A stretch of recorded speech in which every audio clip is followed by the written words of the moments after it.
করলা ভাজি কিন্তু স্বাস্থ্যের জন্য খুবই উপকার এবং সেই করলা ভাজি যদি হয় চিংড়ি মাছ দিয়ে তাহলে কিন্তু কথাই নেই। করলা দিয়ে চিংড়ি মাছের এই ভাজিটা আমার বাসায় খুব চলে। চলুন দেখাচ্ছি কিভাবে করি। আমি এখানে চিংড়ি মাছ প্রথমে হালকা করে হলুদ এবং মরিচ লবণ দিয়ে ভেজে নিব। এগুলোকে একদম মোচমোচে করে ভাজার কোনো দরকার নেই। আপনারা প্লিজ রেসিপিটি স্কিপ না করে সম্পূর্ণ রেসিপিটি আমার সাথেই থাকুন।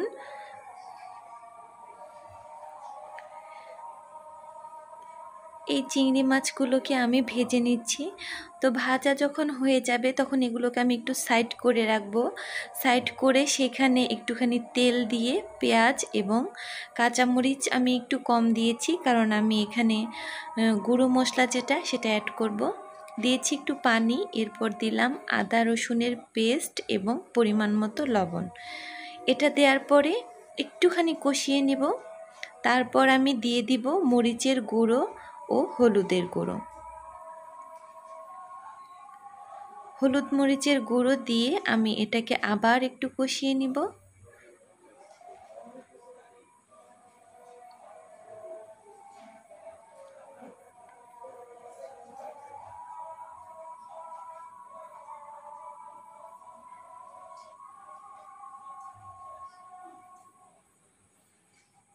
এটাকে আমি ভালো মতো কষিয়ে নিয়ে তারপর চিংড়ি মাছগুলোকে আমি এই মশলার মধ্যে আবার কষাবো। এটা যখন সুন্দর মতো কষানো হয়ে যাবে, এখান থেকে তেল ছেড়ে দিবে। তো তেল ছেড়ে দিলে আমি ভালো করে করলাগুলো কেটে পরিষ্কার করে ঝরিয়ে রেখেছিলাম সেগুলো এখানে দিয়ে দিচ্ছি।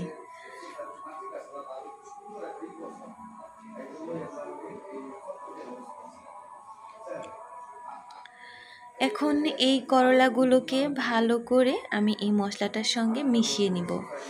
তবে চেষ্টা করবেন করলা ভাজিটাকে প্রথম দিকে হাই হিটে করতে।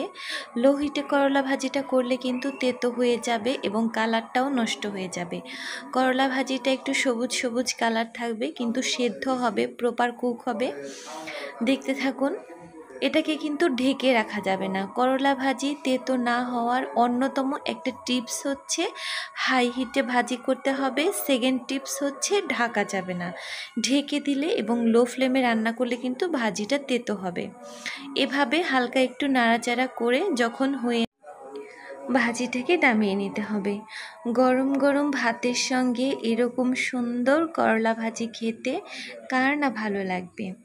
এরকম করলা ভাজি হলে কিন্তু মাছ মাংস আমার বাসায় কিছুই লাগে না। দেখুন কতটা সুন্দর হয়েছে এবং এর মধ্যে যে একটা সবুজ কালার থাকে সেটাও কিন্তু অক্ষুণ্ণ রয়েছে। যার যার ভালো লেগেছে প্লিজ কমেন্ট বক্সে আমাকে জানিয়ে যাবেন। আসসালামু আলাইকুম।